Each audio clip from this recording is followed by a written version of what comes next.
নমস্কাৰ মই উৰ্বশী আৰু আজি আমাৰ ৰেচিপিটো হৈছে কৰ্দৈ আচাৰ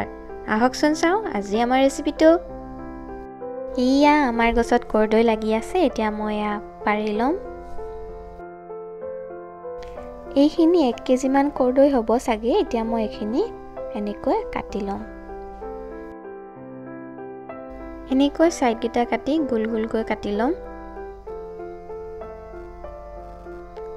আপোনালোকে দীঘল দীঘলকৈ ডখৰকেও কাটিব পাৰে মই এনেকৈ ইমানটো সাইজত কাটিছো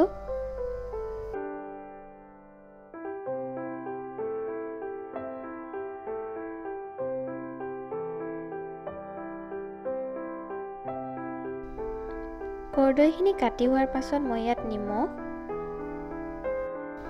আৰু হালধি দি ভালদৰে সানি লম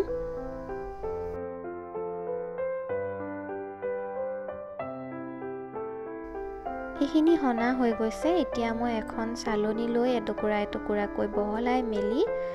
ৰ'দত শুকাবলৈ দিম ভালদৰে শুকাব লাগিব যিহেতু কৰ্দৈত বহু পৰিমাণে পানী থাকে এইখিনি এনেকৈ মই ৰ'দত শুকাবলৈ দিম মোৰ এই কৰ্দৈখিনি শুকাওতে 2টা দিনে লাগিল কাৰণ ৰ'দ ভালকে পোৱা নাছিলে ইমানটো শুকালে হ'ব ইয়াতকে বেছিকে শুকালে কৰ্দৈ টান হৈ যায় মই লৈছো গুৰ এচামুচ চফ ধনিয়া আৰু বগা সৰিয়হ আজৱাইন পাঁচফোৰণ আৰু লৈছো মই ভিনেগাৰ এতিয়া মই এখন কেৰাহী গৰম কৰি চফ ধনিয়া আৰু বগা সৰিয়হ পাঁচফোৰণখিনি দি ভালকৈ ভাজি লম গৰম হোৱালৈকে এয়া সৰিয়হখিনি ফুটিব ধৰিছে এইখিনি মই এতিয়া কাঢ়ি লৈ আধা খুন্দা কৰি লম এতিয়া মই আজৱাইনখিনি ভাজি লম আজৱাইনখিনি মই আধা খুন্দা নকৰো হেবাবে এনেকৈ বেলেগকৈ ভাজিছো বেছিকৈ ভাজিব নালাগে অকনমান ৰংটো চেঞ্জ হ'লে হৈ গ'ল এইখিনি হৈ গ'ল এতিয়া মই এখন কেৰাহীত তেল গৰম কৰি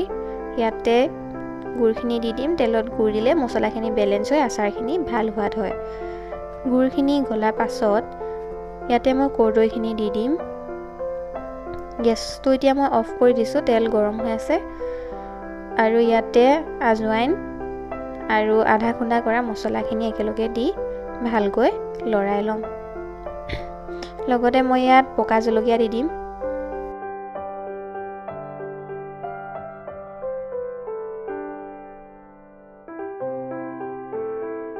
ইয়াতে মই অকমান নিমখ দি দিম নিমখ মই শুকুৱাওঁতে দিছিলো সেইকাৰণে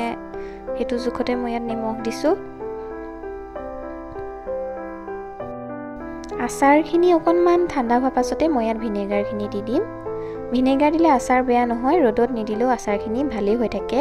এয়া তৈয়াৰ হৈ গ'ল আমাৰ কৰ্দৈ আচাৰ আপোনালোকেও এনেকৈ বনাই চাবচোন আৰু মোক জনাব কেনেকুৱা পালে মোৰ এই ৰেচিপি যদি আপোনালোকৰ ভাল লাগে তেন্তে এটা লাইক এটা কমেন্ট আৰু মোৰ চেনেলটো সাবস্ক্ৰাইব কৰিবলৈ নাপাহৰিব থ্যাংক ইউ